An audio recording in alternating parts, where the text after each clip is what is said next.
Today on Talking Timepieces, we're going to take a close look at this Sinn 171 Compass GMT. A really interesting watch from the 90s, which I jokingly say is a perfect watch for a zombie apocalypse. Now, as you see, it's a quartz watch. It's got an ETA quartz movement in it. GMT, nicely laid out. I can't say loomed anymore because the loom is kind of fading because it's tritium loom. And this watch is from the 90s. So we're pushing, almost 30 years on it. So we should start seeing some at least nice patina over the next few years. But unless you charge this loom, you're not going to get much out of it. But it is still a very highly legible, beautiful GMT piece.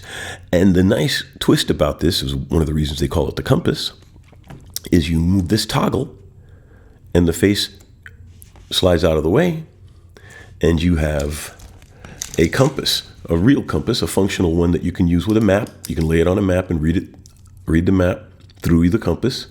It's adjustable, so you can actually has a little pip here and a little groove here, so you can actually shoot azimuths. You know, you turn your dial and you can get the angle of what you're looking at and then use it on a map for real orienteering.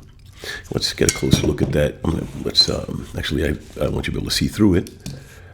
Let's zoom in a little bit more on that compass. And it's got a sapphire bearing on the compass needle, so you're pretty much good with the compass for the life of the watch. And since it's a quartz, you don't have to worry about magnetism, and you don't have to worry about the needle or anything else like that. No magnetic issues with this watch. It has, like I said, it has a ETA quartz movement. As far as that goes, you would change it normally. It's a screw-in back. Very rugged watch. It's not tegmented, which Sinn does a lot nowadays, but you could see that it is bead blasted steel. Very nice quality. And then they buff the bezel to really bring out it. So it gives you a little bit of contrast. It pops nicely.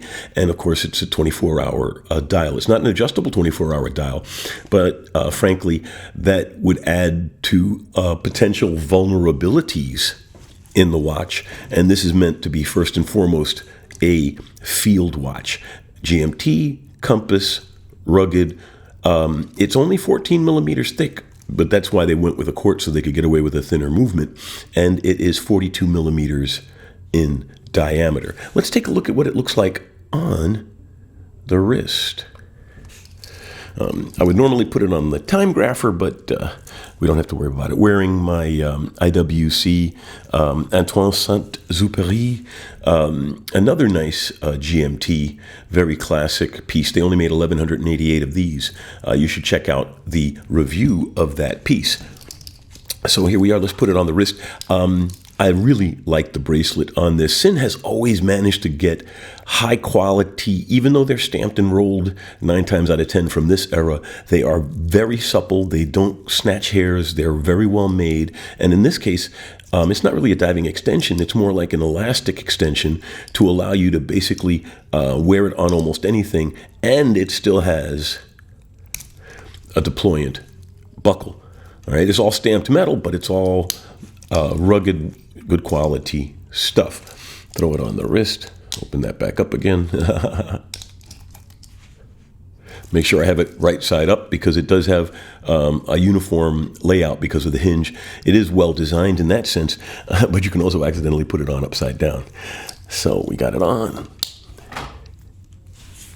There you go. That is a really sharp looking piece. And you don't even have to use the compass.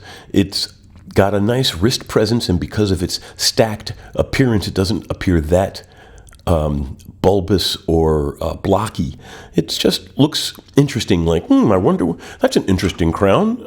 In fact, someone actually mentioned that on the quick close-up we had done on this, that they're like, oh, that's an interesting crown. And I'm like, no, that's the toggle to expose the compass. And as you see, you can do it while on the wrist too. It's not like, it's really a nice action as well.